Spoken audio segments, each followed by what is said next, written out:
মোহাম্মদ ইউনূসের রাতের ঘুম ছুটে গিয়েছে কারণ একটাই, কারণ ইউনূস বুঝতে পেরেছে যে এবার লাথি খাবে। কারণ ট্রাম্প ওকে দু চোখে দেখতে পারে না, ইউনূসও ট্রাম্পকে দু চোখে দেখতে পারে না। ট্রাম্প প্রথমবার নির্বাচিত হওয়ার পর ইউনূস কি বলেছিল? সূর্যগ্রহণের মতো কালো দিন। এদিকে গভীর রাতের পরিস্থিতি ভয়ঙ্কর মোড় নেয়। ডোনাল্ড ট্রাম্পের পরিকল্পনায় ডক্টর ইউনূসের উপর প্রভাব পড়ে। বাংলাদেশ এখন কে চালাবে? ডক্টর ইউনূস যদি দেশ ছাড়ে। অন্যদিকে আওয়ামী লীগ হাসিনার কপাল খুলে ট্রাম্পের এই কাজটি দেখে। পাশের ছবিটাই বলে দিচ্ছে কোথাও আজকে বাংলা প্রাইম টাইমে কি বিষয় নিয়ে আলোচনা করতে চলেছি। তিনি আসছেন, খুব একটা বেশি দেরি নেই হয়তো। আর এটা হয়তো বুঝতে পেরে গেছে মোহাম্মদ ইউনূসও, সেজন্য এদিক ওদিক করে অনেক রকমের চেষ্টা করছে যাতে কোনো না কোনো ভাবে এই আশাটাকে আটকানো যায়। কিন্তু কার আশা? শেখ হাসিনার। সেই গপাস গপাস খাওয়ার দিন শেষ হয়ে গেছে। ডোনাল্ড ট্রাম্পের একটা নীতি একদিকে আমার কাছে মনে হয়েছে ঠিকই আছে, কারণ কি আমেরিকাটা সবাই খায়। আমেরিকাতে আমাদের অনেক বাংলাদেশি মুসলিমরা বসবাস করে, কিন্তু ক্ষমতায় আসার পরে আমেরিকা ফার্স্ট যেই তার রুলস সাইন করার পর আমরা দেখলাম ভিন্ন কিছু। দেখেন, আওয়ামী লীগকে কে ফেরাইতে চায়? বিএনপি জামাত? না, আওয়ামী লীগকে বিএনপি জামাত ফেরাইতে চায় না। আওয়ামী লীগকে অন্তর্বর্তীকালীন সরকারের যে উপদেষ্টা আছে এরাই ফেরাইতে চায়। আপনাদের মনে আছে শেখ হাসিনা পালানোর 7 দিন পরে যে আশ্চর্য হওয়ারই একটা বিষয়, গণমাধ্যমে যখন আমরা দেখি, ফেসবুকে যখন দেখি যে আওয়ামী লীগ সম্পর্কে মানুষের ধারণা, নেতিবাচক প্রচারণা প্লাস জুলাই আগস্ট অভ্যুত্থানে আওয়ামী লীগের কৃতকর্মে মানুষের যে ঘৃণার বহিঃপ্রকাশ আমরা দেখছি, কিন্তু আশ্চর্যজনক কিছু ঘটনা ঘটছে বেশ কিছু জায়গায়। আপনারা যে কত বড় মীর জাফর সেটা বর্তমান বোঝাই যাচ্ছে। মানে আপনাদের হাওয়া বের হয়ে গেছে। আপনাদের হাওয়া কি বের হয়ে গেছে? কারণ শেখ হাসিনা, হ্যাঁ, শেখ হাসিনার আমলে দুর্নীতি অনেক হয়েছে, কিন্তু শেখ হাসিনার কিন্তু পশ্চিমা দেশে কিন্তু একটা নামও আছে। সেটা কি জানেন? জঙ্গিবাদী মনে করেন উৎখাতের ক্ষেত্রে। আপনারা যে কতটা জঘন্য লেভেলের মাস্টার মাইন্ড সেটা বর্তমান বাংলাদেশের মানুষ একটু একটু করে বুঝতে। হ্যাঁ, সবকিছু এখন বাংলাদেশের মানুষ বুঝে, কে বাংলাদেশের খারাপ চায় আবার কে বাংলাদেশের ভালো চায়। দর্শক শ্রোতা, ডোনাল্ড ট্রাম্প ক্ষমতায় বসার পর বাংলাদেশকে নিয়ে অনেক পরিকল্পনা করেছিল, ডক্টর ইউনূসকে নিয়ে, অন্যদিকে বাংলাদেশের পরিস্থিতিগুলো নিয়ে। শেখ হাসিনার পতনের পর অনেক চাঞ্চল্যকর তথ্য কিন্তু বাংলাদেশে হচ্ছে, রাজপথের মধ্যে হচ্ছে। এখন হঠাৎ গভীর রাতে আমরা এই নিউজটি শুনতে পাই। দর্শক শ্রোতা, এইসব বিষয় পর্যালোচনা করে আমরা অনেক তথ্য পাই এবং ভিডিও পাই, সেগুলোই কিন্তু আপনাদের সামনে এক এক করে ধারাবাহিকলি তুলে ধরবো। ভিডিওটা কিছুটা লং হবে, কিন্তু অনেক তথ্য জানতে পারবেন যে সর্বশেষ ডক্টর ইউনূসের কী হয়, ট্রাম্প যে এই সিদ্ধান্তটি নিয়েছে, এই সিদ্ধান্তটি কখন কার্যকর হয় এবং ডক্টর ইউনূস কী করবেন সর্বশেষে, সব কিছু দেখতে পারবেন। আসুন দর্শক, আপনাদের জন্য আমি যে ইম্পর্টেন্ট নিউজগুলো এখানে রেডি করেছি সেইগুলো আগে দেখে আসি এবং ভিডিওর শেষে আমাদের গুরুত্বপূর্ণ মন্তব্যগুলো করি ডক্টর ইউনূসকে নিয়ে, ডোনাল্ড ট্রাম্পকে নিয়ে এবং এই পরিস্থিতিগুলো নিয়ে। আপনাদেরকে আমি আবারও বলতেছি, ভিডিওটা খুবই ইম্পর্টেন্ট, আপনারা সম্পূর্ণ ভিডিও ধৈর্য সহকারে দেখবেন। তারা সবসময় কিন্তু চক্রান্তটা করে চলেছে, তারা বাংলাদেশে সফল হয়েছে। ট্রাম্প ক্ষমতায় আসার পর ইউনূস বুঝতে পেরেছে যে এবার লাথি খাবে। কারণ ট্রাম্প ওকে দু চোখে দেখতে পারে না, ইউনূসও ট্রাম্পকে দু চোখে দেখতে পারে না। ট্রাম্প প্রথমবার নির্বাচিত হওয়ার পর ইউনূস কি বলেছিল? সূর্যগ্রহণের মতো কালো দিন। আর ট্রাম্প নাকি বলেছিলেন, where is this microfinance guy who funded Hillary Clinton's campaign? Yunus যে একজন বাটপার তার প্রমাণ বহু আছে। নরওয়ে সরকারই তো বলেছিল যে নরওয়ের সরকারের অর্থ তছরূপ করেছে। দেখুন, ও তো অর্থনীতিবিদ, ওর থিওরি হচ্ছে 0 + 0 + 0 = 1000, 1 lakh ইত্যাদি। ওর 0 মানে একটা 0 stands for poverty alleviation, another 0 stands for employment generation, and another 0 stands for carbon emission. Carbon emission কে ছেড়ে দিন, poverty alleviation আর মানে employment generation কখন হবে? যখন গুড গভর্নেন্স হবে, ডেমোক্রেটিক সেট আপ হবে, ইত্যাদি ইত্যাদি। গুড গভর্নেন্স বাংলাদেশে নেই, ডেমোক্রেসির ও পদ্মায় ডুবে গেছে ডেমোক্রেসি। তাহলে যে ইউনূস এই কথাগুলো বলে, এগুলো হচ্ছে প্রাক শর্ত, বেকারত্ব দূর করার, দারিদ্র্য দূর করার, সেগুলো ইউনূসের বাংলাদেশে নেই। তাহলে ইউনূসের থিওরিও ব্যর্থ। আমি খুব গোলা গোলা বললাম, আমি ডিটেল এইসব অর্থনৈতিক থিওরি কচকচানি করার তো সময় নয়, কিন্তু ইউনূস এগুলো বিভিন্ন জায়গায় বলে বেরিয়েছে, সেমিনারে বলেছে, সোশ্যাল এন্টারপ্রেনারের কথা বলেছে, সোশ্যাল বিজনেসের কনসেপ্ট গুলি আওড়েছে, বাংলাদেশের গরিব মানুষকে শোষণ করে কোটি কোটি ডলার রোজগার করে ক্লিন্টন ফাউন্ডেশনকে দিয়েছে, ডিপ স্টেটকে দিয়েছে, আবার ডিপ স্টেট ওকে সহায়তা করেছে, তার বিনিময়ে ইউনূস এই গতিটা পেয়েছে। যেই দেখেছে ট্রাম্প ইউএসএ বন্ধ করে দিচ্ছে, বিভিন্নভাবে আমেরিকা চাপ দিচ্ছে বাংলাদেশকে, ঠিক তখনই অ্যালেক্স সোরেসের ঢাকায় আক্রমণ। টাকা নেবে ইউনুস, সেই টাকা নিয়ে ছাত্রদের নতুন দলকে পুষ্ট করবে, জঙ্গি জেহাদিদের দেবে, ধর্মীয় সংখ্যালঘুরা যাতে আক্রান্ত হয়, এথনিক ক্লিনজিং এর সুবিধা হয়, তার জন্য জলের মতো পয়সা খরচ করবে ইউনুস। টাকাটা আসবে ওই ফাউন্ডেশন থেকে, ওই ফাউন্ডেশনের মাথা চলে এসছে ইউনুসের সঙ্গে দেখা করতে। এবার চিত্রনাট্যটা বুঝছেন, কিন্তু নিজের বিপদ তো নিজেই ডেকে এনেছেন। জর্জ সোরেস ডিপ স্টেটের সদস্য হতে পারেন, কিন্তু তিনি আমেরিকার প্রেসিডেন্ট নন, তার সেই ক্ষমতা নেই। আর পৃথিবীর বিভিন্ন দেশে এখন রাইট উইং ইকোসিস্টেমের রমরমা। তারা ট্রাম্প তো বলেছেন আমি ডিপ স্টেটকে নির্মূল করবো আমেরিকা থেকে। বিশ্বের বিভিন্ন জায়গায় রেজিম চেঞ্জ করা, এই যে বদমাইশি ডিপ স্টেট করে গেছে, এবার সেটা বন্ধ হবে। ট্রাম্প বলেছেন আমি ডিপ স্টেটকে এলিমিনেট করবো আমেরিকার সিস্টেম থেকে। সে এলিমিনেট করতে গেলে বৃহত্তর স্বার্থে ইউনুসকে তাড়াতে হবে। ও হচ্ছে বদমাইশ, চশমখোর, সুদখোর, হতবীর্য বৃদ্ধ। ও নীতি নৈতিকতা বলে কিচ্ছু নেই। নিতান্ত প্রতিহিংসার বশে বাংলাদেশে রক্তগঙ্গা বইয়ে ও ক্ষমতায় এসছে। আসল মাস্টার মাইন্ড ও। ম্যাপুজ ট্যাপুজ হচ্ছে ও মাল দিয়েছে, সেই টাকা নিয়ে এক্সিকিউট করেছে, ব্যাস, সিম্পল। তাই ট্রাম্প যখন চাপ দিচ্ছে ইউএসএ বন্ধ হয়ে যাচ্ছে, IMF ওয়ার্ল্ড ব্যাংক বলছে আমরা লোনের কিস্তি ছাড়বো না, ছাড়লে পরে আমাদের সব শর্ত মানতে হবে। ইউনুস বুঝে গেছে, এইটুকু তো বোঝে, নোটের কারবার এ শুধু ইউনুস খুব ভালো বোঝে, সেই জন্য ও সোরেস নিয়ে এসছে এখানে। চ্যালেঞ্জ জানাচ্ছে ট্রাম্পকে, আমেরিকার অল মাইটি স্টেটকে চ্যালেঞ্জ জানাচ্ছে। বিশ্ব জুড়ে যারা র্যাডিক্যাল ইসলামের বারবারন্তকে বন্ধ করতে চায়, ও তাদেরকে চ্যালেঞ্জ জানাচ্ছে, নিজের কবর নিজে খুঁড়ছে। কারণ এরপর সত্যের সব সীমা অতিক্রম করে গেছে। সোরেসকে এনে ওর ফাউন্ডেশনের টাকা দিয়ে বাংলাদেশে জঙ্গিবাদকে লালিত পালিত করবে, ভারতের উত্তর পূর্বে সীমান্তে অশান্তি পাকাবে, জঙ্গি জেহাদিদের মুক্তাঞ্চল করবে, সবাই চুপচাপ বসে দেখবে। আর বিদেশি সংবাদপত্রে বড় বড় বাণী ওড়াবে এই আন্তর্জাতিক খ্যাতিসম্পন্ন বাটপার ইউনুস। এগুলোকে আমাদের সহ্য করতে হবে। Join Indian Institute of Hotel Management now. Right choice, right decision. কিন্তু ও চালে ভুল করেছে। ও দেখাতে চেয়েছে, দেখো ট্রাম্পকে, আপনি প্রেসিডেন্ট হতে পারেন আমেরিকার, আমার সঙ্গেও জর্জ সোরেস। যারা জর্জ সোরেস আর ডোনাল্ড ট্রাম্প এক নয়। ডিপ স্টেটের ক্ষমতা থাকতে পারে, কিন্তু ডিপ স্টেটের সেই ক্ষমতা নেই যেটা আমেরিকান স্টেটের আছে। ডিপ স্টেট তখনই সফল হতে পারে যখন আমেরিকান স্টেট সরকারি প্রশাসন যন্ত্র ডিপ স্টেটের কাজকর্মকে সমর্থন করে, যেটা বাইডেন প্রশাসন করেছে। কিন্তু ট্রাম্প তো বলেছে যে পৃথিবীর বিভিন্ন দেশে নাক গলানো আমার লক্ষ্য নয়, আমার লক্ষ্য হচ্ছে make America great again, transactional. আমার দেশে উৎপাদন করো, কর ছাড়, ইম্পোর্ট করলে অনেক শুল্ক দিতে হবে। কিন্তু এনজিও কালচার এবং র্যাডিক্যাল ইসলামের ভয়ঙ্কর বিরোধী ট্রাম্প এবং তার সঙ্গী সাথীরা। সেটাই ইউনুসের বিপদ। কারণ বাংলাদেশের অন্তর্বর্তী সরকারটা এনজিও চট্টগ্রাম সরকার, আর র্যাডিক্যাল ইসলাম তো পরিষ্কার, তারাই তো নিয়ন্ত্রক। তাহলে এই দুটোই ট্রাম্প অ্যাডমিনিস্ট্রেশন পছন্দ করবে না। এবং যেভাবে সোরেসের ছেলেকে ইউনুস কোলে তুলে নিয়ে নাচছে, সেটা ট্রাম্পের চ্যালেঞ্জ আরো বাড়ি, চ্যালেঞ্জ বলবো কি, মানে ট্রাম্পকে আরো দৃঢ় প্রতিজ্ঞ করেছে যে আন্তর্জাতিক বাটপারকে বাংলাদেশ থেকে সরাতে হবে। কারণ বাংলাদেশে আন্তর্জাতিক খ্যাতি সম্পন্ন বাটপার বেশি দিন থাকলে বাংলাদেশটা আফগানিস্তান হবে। আমরাও সেটা চাই না, আমেরিকাও চায় না। ট্রাম্প জিনিসটা ফোকাস করছে যে দেখো এই গরিব মিসকিন রাষ্ট্রগুলা খায় আমাদের বিভিন্ন ইস্যুতে, আবার আমাদেরকে নিয়ে বাড়াবাড়ি করে, সমালোচনা করে।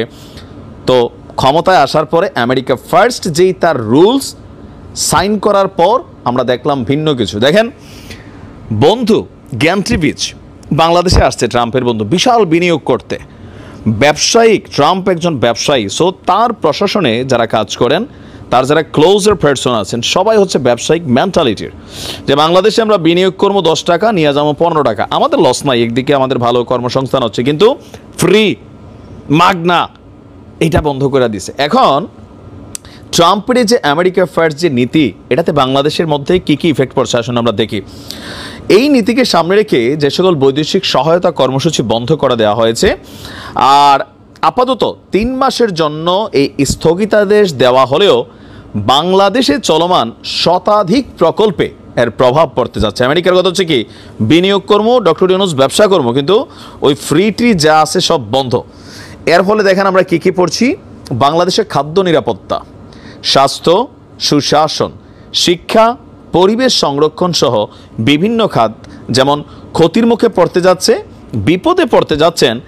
এই সংশ্লিষ্ট যে প্রকল্পগুলো চালু আছে এখানে চাকুরিরত কর্মকর্তারা। তবে রোহিঙ্গাদের খাদ্য ও পুষ্টি কার্যক্রমের অর্থায়ন বজায় থাকবে প্রেস উইং জানাচ্ছে, বাট আমরা এরপর আর কোনো তথ্য পাইনি। তো বলা হচ্ছে যে আপনার 2017 সাল থেকে রোহিঙ্গা সংকট মোকাবেলায় $2.5 বিলিয়ন বেশি মানবিক সহায়তা প্রদান করেছে যুক্তরাষ্ট্র। আর এর বাহিরে আপনার গত 50 বছরে বাংলাদেশের জনস্বাস্থ্য, শিক্ষা, জ্বালানি, পরিবেশ, খাদ্য নিরাপত্তা, প্রাকৃতিক দুর্যোগ মোকাবেলা এবং আরও অনেক ক্ষেত্রে $8 বিলিয়ন বেশি সহায়তা করেছে যুক্তরাষ্ট্র। সর্বশেষ 2021 সালে বাংলাদেশকে $500 মিলিয়ন, 2022 সালে $470 মিলিয়ন, 2023 সালে $490 মিলিয়ন এবং 2024 সালে $450 মিলিয়ন আপনার শুধু আমেরিকা বাংলাদেশকে অন্যান্য খাতে সহযোগিতা করছে। তো এগুলা দিয়ে বাংলাদেশে কি চলছে, যেমন ইউনিসেফ, আমরা যে মিনার কার্টুন দেখি, ইউনিসেফ, আচ্ছা সেভ দ্য চিলড্রেন বিশ্বব্যাপী চলা একটা প্রজেক্ট, তারপর UNDP সহ ICCDR, তারপর হচ্ছে আপনার alliance for combating TB in Bangladesh, STB নামক যে প্রকল্প, আন্তর্জাতিক উদরাময় গবেষণা কেন্দ্র, তারপর টিবি নিয়ন্ত্রণ কর্মসূচি, আরও এরকম বিভিন্ন খাতে পশ্চিমা রাষ্ট্র আমেরিকার এই টাকাটা আপনার মানে আসতো, আর এই প্রকল্পগুলোতে কানেক্টেড মানুষদের বেতন হইতো। তবে রাষ্ট্রের মানুষগুলো কতটুকু পাইতো না পাইতো, রাষ্ট্রের কাজে আসলে কতটুকু ব্যয় হইতো সেটা আগের সরকারগুলো ভালো জানে। তো সার্বিক পরিস্থিতি নিয়ে নাম প্রকাশে অনিচ্ছুক একজন কর্মকর্তা বলছেন সেভ দ্য চিলড্রেনে, তিনি বলছেন আমরা আতঙ্কে আছি যে এই প্রকল্পগুলোর সাথে অনেক মানুষ আপনার যুক্ত।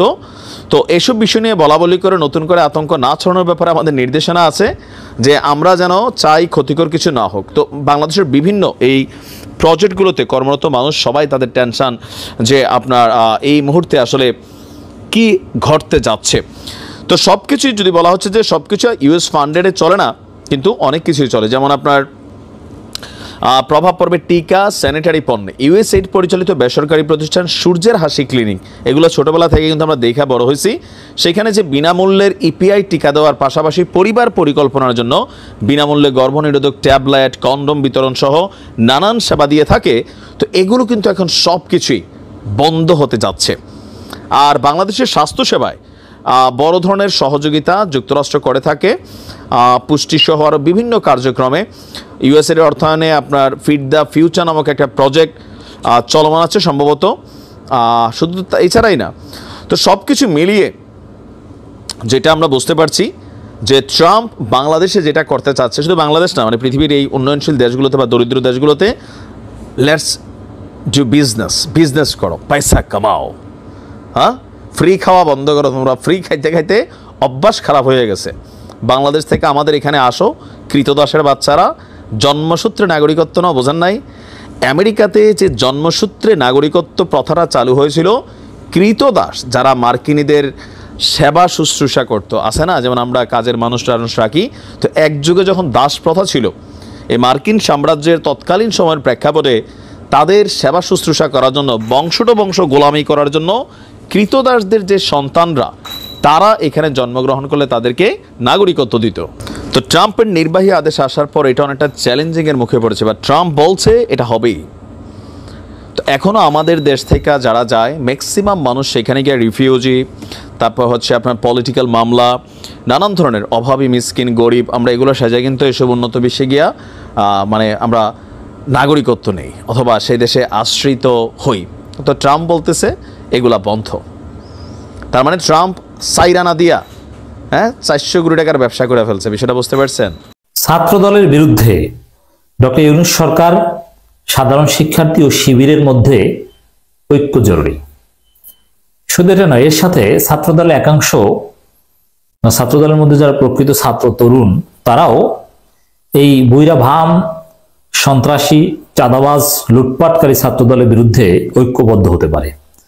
আমি সে আহ্বান জানাচ্ছি। যা করছে এতে সরকারকেও আরো কঠোর হতে হবে, শিবির, সাধারণ শিক্ষার্থী সবাইকে ঐক্যবদ্ধ হতে হবে। কারণ এই ছাত্রদলের হাতে সরকার, রাষ্ট্র কেউ নিরাপদ নয়। সবাই এখন আহত হয়, ব্যবসায়ীরা আহত হয়, ব্যবসায়ীদেরকে কোপায়, এবং শুধু ব্যবসায়ীদের কোপায় সেটা নয়, কোপানোর পরে পুলিশ এই অপরাধী ছাত্রদল নেতাকে ধরতে যায়, পুলিশকে তারা আহত করে, পুলিশের উপর হামলা করে। এটা কত বড় অপরাধ আপনি জানেন? এটা রাষ্ট্রের উপর হামলা।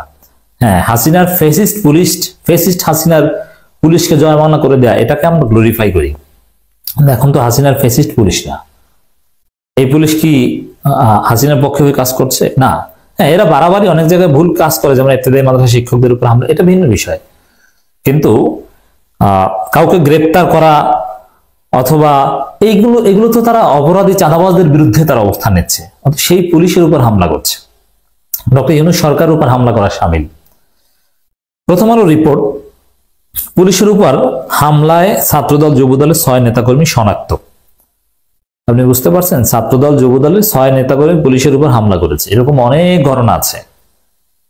থানায় হামলা, চোর ছিনতাইকারী এদেরকে জোর করে ছাড়িয়ে নেওয়ার চেষ্টা থানা থেকে, এভাবে রাষ্ট্রের বিরুদ্ধে অবস্থান নিয়েছে, রাষ্ট্রদ্রোহী কাজ করছে।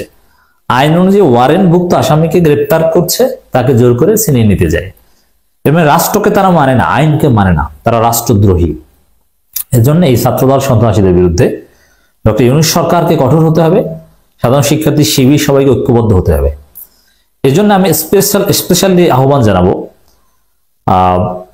ছাত্রদলের মধ্যে যারা ছাত্র, অনেকের সাথে আমাদের কথা হয়, যাদের বয়স 27-এর নিচে বা 28-এর নিচে, তারাও রানিং স্টুডেন্ট না, কিন্তু কোন রকম ছাত্রত্ব হয়তো টিকিয়ে রেখেছেন, অ্যাটলিস্ট ওই 35, 36, 40 না। এদের সাথে কথা হয় যে না, ছাত্রদল যদি বাংলাদেশে রাজনীতি করতে চায় ক্যাম্পাসে, তাহলে তাদেরকে ছাত্রদের মাধ্যমে রাজনীতি করতে হবে। দেখেন, প্রকৃত ছাত্র যারা, তাদের বিরুদ্ধে কিন্তু চাঁদাবাজির অভিযোগ নেই। যাদের বিশ্ববিদ্যালয় কলেজে ছাত্রত্ব আছে, তারা কিন্তু ওইভাবে চাঁদাবাজি করছে। চাঁদাবাজি করছে কারা? ওই সরওয়ার্দী কলেজের বুইরা ভাম জসিমের মতো যারা, তারা দেখলেই মনে হয় যে গাঁজাখোর এবং বয়স 50-এর কাছাকাছি, এ নাকি ছাত্রদল নেতা। মানে এই টাইপের লোকজন, কারণ এদের স্ত্রী সন্তান সংসার আছে, এদের কয়েকটা পরিবারের দায়িত্ব, একজনের একাধিক সংসারও আছে, আবার সংসার আছে, আবার গার্লফ্রেন্ডও আছে। টাকা দরকার, চাঁদাবাজি ছাড়া কোনো উপায় আছে? যে রানিং স্টুডেন্ট, তার কিছু নেই, তার চাঁদাবাজির দরকার হয় না, সে বাড়ি থেকে টাকা এনে চলতে পারে। এজন্য বাংলাদেশকে মুক্ত করতে হলে, রাষ্ট্রদ্রোহী সন্ত্রাসীদেরকে শায়েস্তা করতে হলে, ছাত্রদলের মধ্যে যারা ছাত্র, তাদেরকেও ঐক্যবদ্ধ হতে হবে। এজন্য ছাত্রদলের বুইরা ভামরা, যেহেতু তারা ক্যাম্পাসে ঢুকতে পারে না, তারা বিভিন্ন বিশ্ববিদ্যালয়ের ছাত্র সংসদ নির্বাচন ঠেকাতে তৎপর। যার ফলশ্রুতিতে আমি মনে করি ছাত্রদলের মধ্যে যারা প্রকৃত ছাত্র, তাদের উচিত ঐক্যবদ্ধ হয়ে এই বুইরা বামদেরকে বাদ দিয়ে দ্রুত ছাত্রদলের নেতৃত্ব নেওয়ার জন্য প্রস্তুত হওয়া, এবং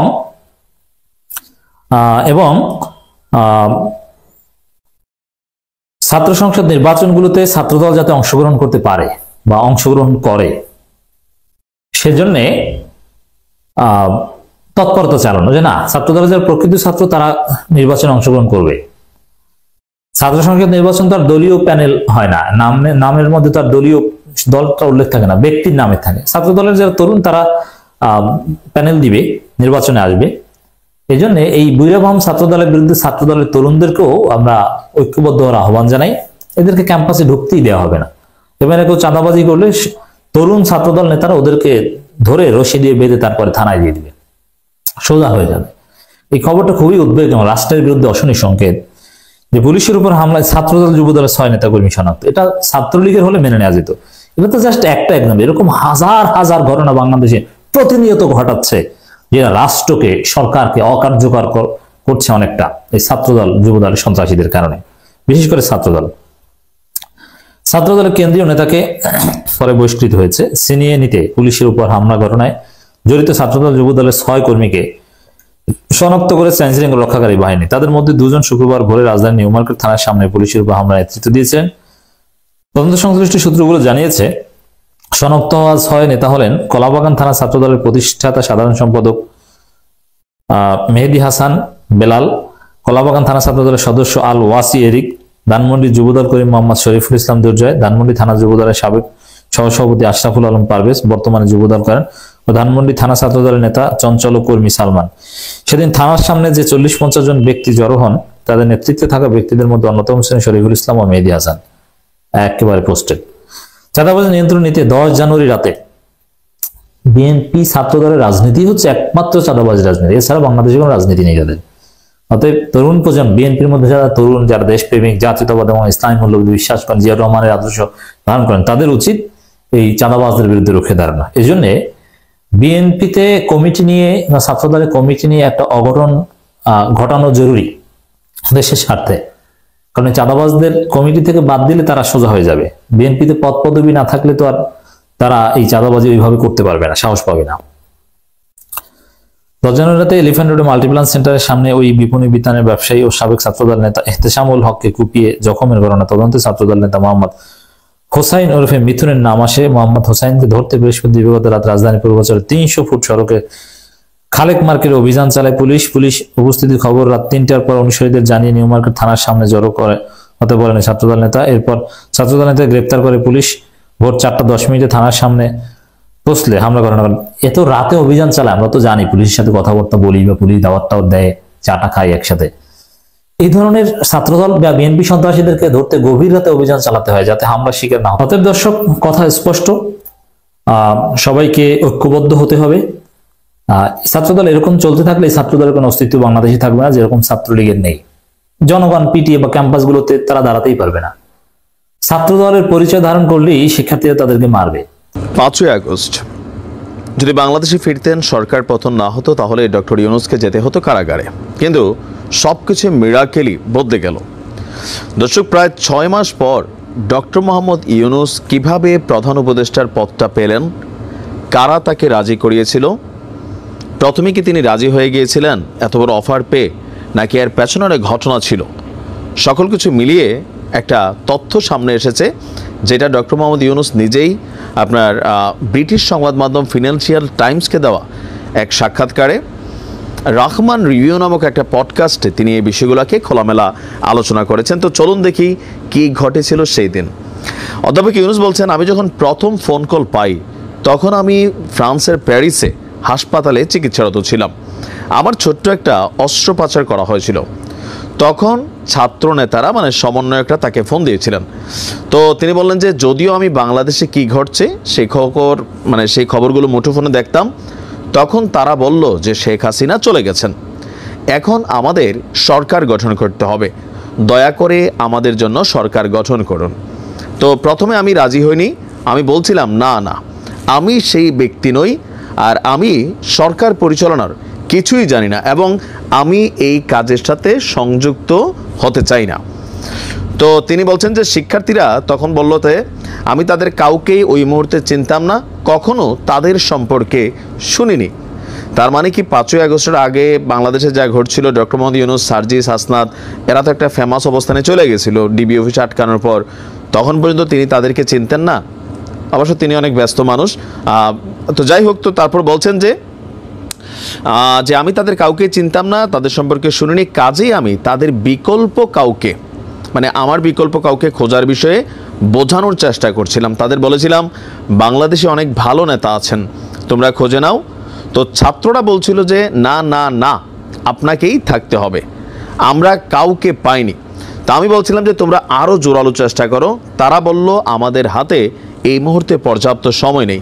তখন আমি বলেছিলাম যে অন্তত একটা দিন চেষ্টা করো না, যদি না পাও 24 ঘন্টা পর আমাকে আবার ফোন করো।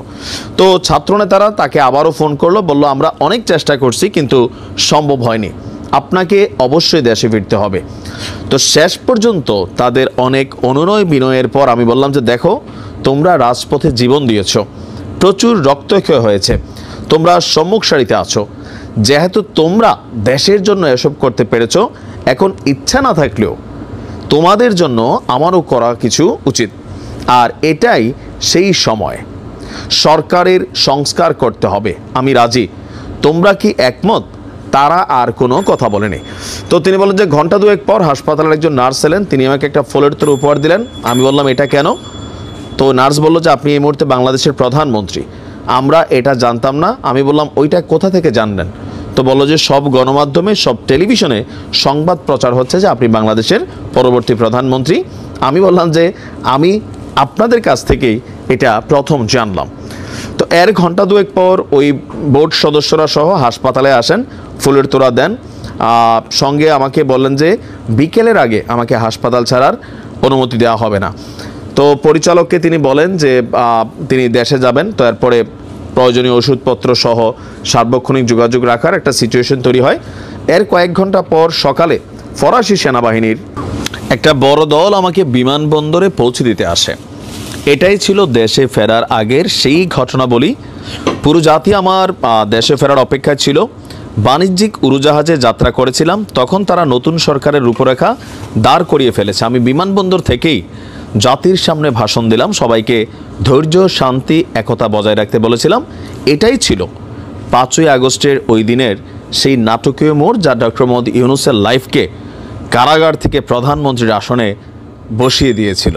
বাংলাদেশে ছাত্র সমন্বয়করা যে নতুন দল গঠন করছে, সেই দলের ভেতরের তথ্য নিয়ে কথা বলেছেন। হয়তো মনের অজান্তে এই কথাগুলো বলে ফেলেছেন কিনা সেই প্রশ্ন আসতেই পারে।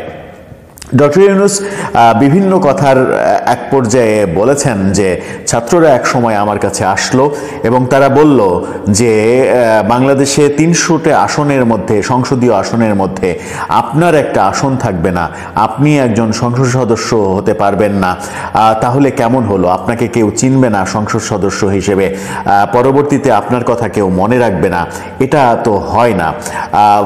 আমরা বরং একটা নতুন রাজনৈতিক দল করি, সেই রাজনৈতিক দল নিয়ে সামনে ভোট টোট এগুলো নিয়ে ছাত্ররা যখন তাকে বলেছেন, তখন তিনি ছাত্রদেরকে নতুন রাজনৈতিক দল গঠনের ব্যাপারে উৎসাহিত করেছেন এবং এক ধরনের সহযোগিতা করেছেন দল গঠনের ব্যাপারে। ছাত্রদের যে দল গঠন হচ্ছে, সেই দলের পেছনে সরকারের যে ইন্ধন রয়েছে, সরকারের যে উৎসাহ রয়েছে, সরকারের যে সহযোগিতা রয়েছে, সেই আলোচনা অনেক দিন থেকেই চলছিল।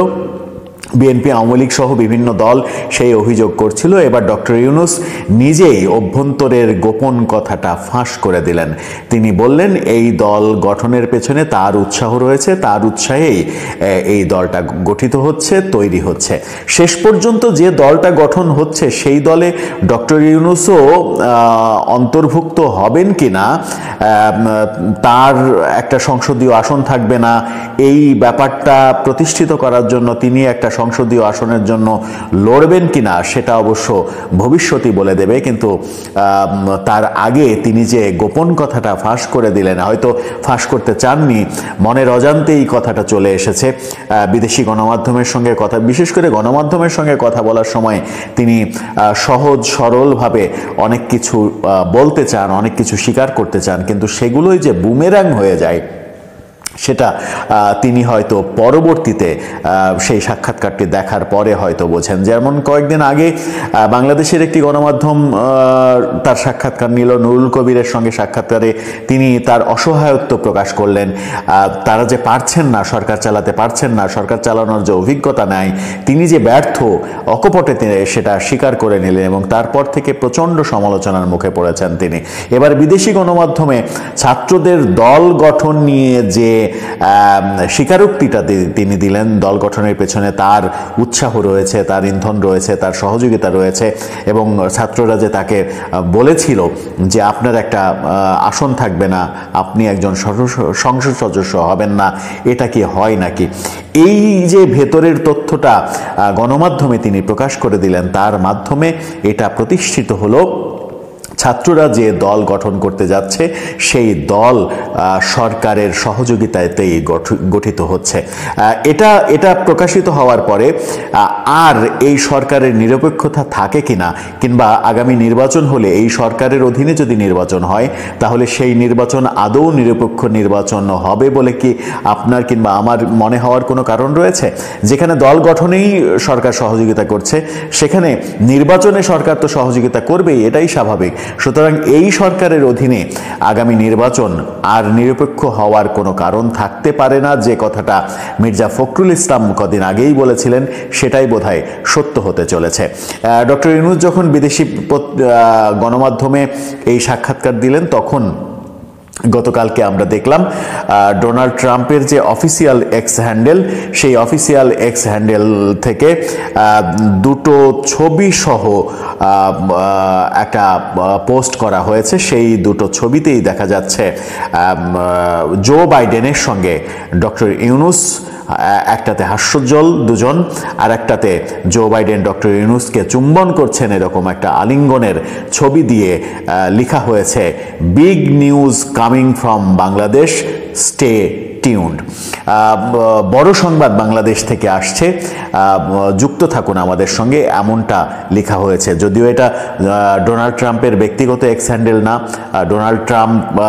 ডোনাল্ড জে ট্রাম্প আপডেট নামের একটা এক্স হ্যান্ডেল, যেটা তার অফিস থেকে ব্যবহার করা হয় বলেই আমরা বিভিন্ন সময় আলোচনায় দেখে আসছি, জেনে আসছি। সেই এক্স হ্যান্ডেল থেকে এরকম একটা পোস্ট করা হলো, যে পোস্টে বাংলাদেশ থেকে বড় সংবাদ আসছে বলা হলো। বাংলাদেশ থেকে কি বড় সংবাদ আসছে, বাংলাদেশে কি বড় সংবাদ তৈরি হচ্ছে, ডক্টর ইউনূসের ছবি দিয়ে, জো বাইডেনের ছবি দিয়ে যে পোস্টটা করা হলো, তার মিনিং কি দাঁড়াচ্ছে, শেষ পর্যন্ত বাংলাদেশের রাজনীতিতে কি ঘটতে যাচ্ছে।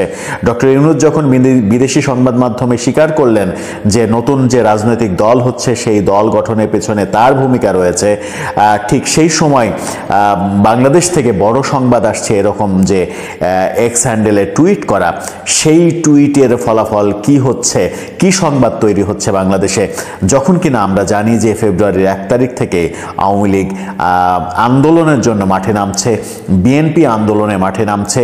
এরকম একটা পরিস্থিতিতে বাংলাদেশ থেকে কি বড় খবর তৈরি হচ্ছে সেটা একটা বড় বিষয়। তাহলে কি শেখ হাসিনার প্রত্যাবর্তনের ঘটনা ঘটতে যাচ্ছে, এরকম ব্যাপার বাংলাদেশের রাজনীতিতে ঘটতে যাচ্ছে? সেরকম ঘটনা ঘটার কি আদৌ কোনো কারণ তৈরি হয়েছে, কিংবা আদৌ কোনো কারণ রয়েছে? শেখ হাসিনার সরকার উৎখাতের পরে এমন কোনো পজিটিভ সাইন কি বাংলাদেশে তৈরি হয়েছে যে শেখ হাসিনা আবার ফিরলে তাকে সবাই সাদরে গ্রহণ করবে, আবারও তিনি রাজনীতিতে অধিষ্ঠিত হবেন, নাকি অন্য কোনোভাবে বড় খবর তৈরি হতে যাচ্ছে? বড় খবর কি এটা যে ডক্টর ইউনূস সরকার পদত্যাগ করছেন, নতুন সরকার গঠিত হতে যাচ্ছে, ডোনাল্ড ট্রাম্প ডক্টর ইউনূস সরকারের প্রতি যে আশীর্বাদ, সেই আশীর্বাদ, জো বাইডেনের যে আশীর্বাদ, সেই আশীর্বাদ তুলে নিচ্ছেন, ফলে ডক্টর ইউনূস সরকার বিপাকে পড়ে পদত্যাগ করতে যাচ্ছে সব উপদেষ্টা সহ?